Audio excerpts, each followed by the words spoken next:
So, let's talk about the book of Revelation. When you hear that word, what comes to mind? Probably some really strange visions, confusing prophecies, right? But what if I told you it was never meant to be a mystery at all? What if it was meant to be an unveiling?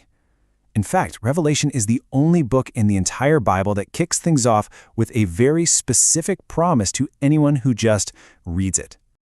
I mean, check this out. Right there in the very first chapter, a special blessing is promised to anyone who reads, hears, and actually keeps the words of this book. Think about that for a second. No other book in the Bible makes a claim that bold, right up front.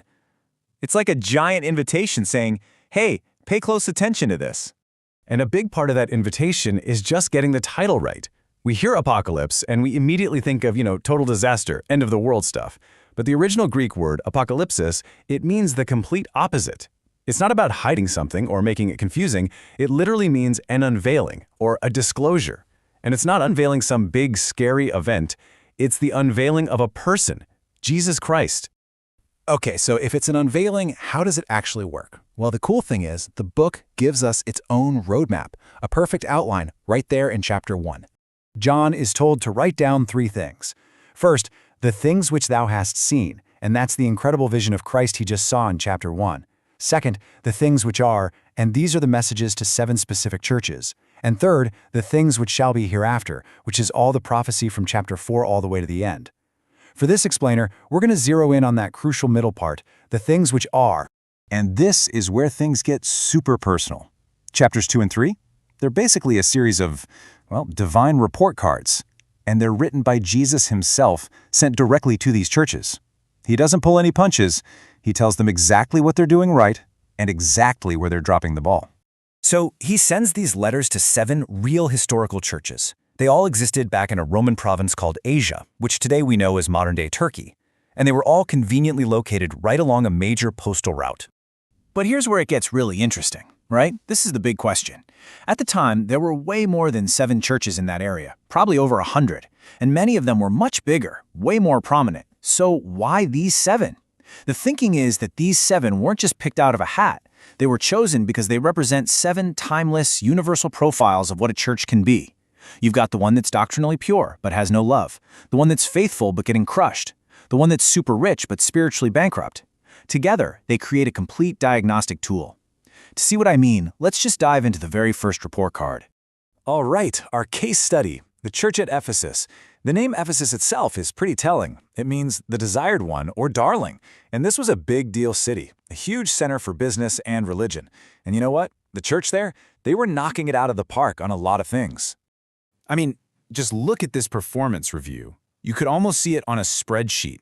On the plus side, straight A's for hard work, for patience, and especially for doctrinal purity. These guys tested false apostles, called them out, and they hated evil deeds. I mean, they were a rock-solid pillar of orthodoxy. But then, you look at the weaknesses column, and there's just one devastating line item. You have left your first love.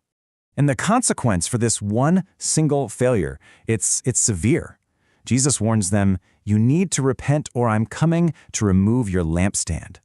The lampstand was the symbol of their very light, their influence, their existence as a church. It's a shocking threat. He's basically saying, I will revoke your charter. I will shut you down. That's how serious this one thing was. So here's the absolute heart of the issue. For all their correct doctrine, for all their hard work, they had become so busy with the business of the king that they had forgotten the king himself. It's such a subtle trap, isn't it? Their focus on defending the truth became so all-consuming that they forgot to simply delight in the author of that truth. The work of God had totally replaced the God of the work.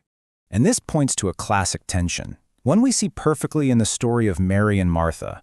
Remember that? Martha was busy, she was serving, doing all the right things, but she was stressed out, troubled, and distracted. Mary, on the other hand, she just sat at Jesus' feet and listened. And what did Jesus say? He said she had chosen the one thing that is needful. The church at Ephesus had become a church full of Marthas, and Jesus was basically saying, hey, I need some more Marys here. He wanted their devotion first and foremost. Okay, so you might be thinking, wow, that's a really fascinating story about a church from the 1st century. But what on earth does that have to do with us today? Well, according to the great Bible scholar Chuck Missler, these letters were actually designed to be understood on 4 completely different levels at the same time. So, the first level is local. This was a real message to a real church, right? The second is admonitory. It's a lesson for all churches throughout all of time. The third level, well, that's deeply personal. Every letter ends with the phrase, "He that hath an ear, let him hear," which is a pretty clear signal that if you have ears, this message is for you. And finally, a lot of people believe it's prophetic, that each of these 7 churches actually represents a different era or age of church history. But here's maybe the most humbling and frankly startling lesson from this whole thing. The churches that thought they were doing great, like Ephesus, they got some of the sharpest rebukes. And some of the churches that probably thought they were total failures, they received the highest praise. The takeaway is this: every single one of them was surprised by what was on their report card. And that leaves us with one final thought, doesn't it? It's so easy for us to get caught up in being right, in doing the work, and holding up our standards, that we completely miss the one thing that's actually needful.